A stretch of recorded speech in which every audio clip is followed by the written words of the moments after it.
Hello বন্ধুরা, আশা করি সবাই ভালো আছেন। আজকে বাংলাদেশ এ দল বনাম পাকিস্তান এ দলের মধ্যকার প্রথম টেস্ট ম্যাচ অনুষ্ঠিত হয়।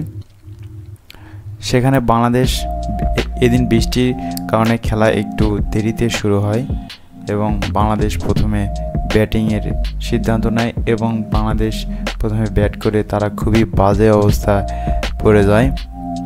এদিন মাহমুদুল হাসান জয় ওপেনার, তিনি 65 রান ছাড়া অন্য কেউ তেমন কোনো রান করতে পারেনি। তিনি 194 বলে 65 রান করেন। আপনাদেরকে একবার স্কোর কার্ডটা বলে দেই, আপনারা শুনুন। জয় ছাড়া আছেন জাকির হাসান, তিনি 13 বলে 1 রানও করতে পারেনি।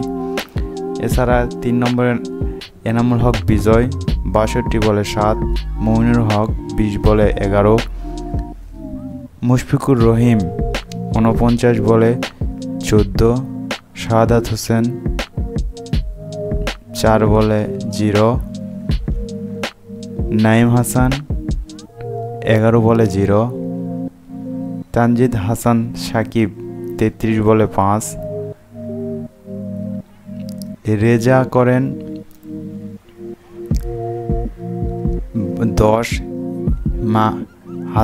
হাসান মুরাদ 0 এবং হাসান মাহমুদ 2 রান করেন।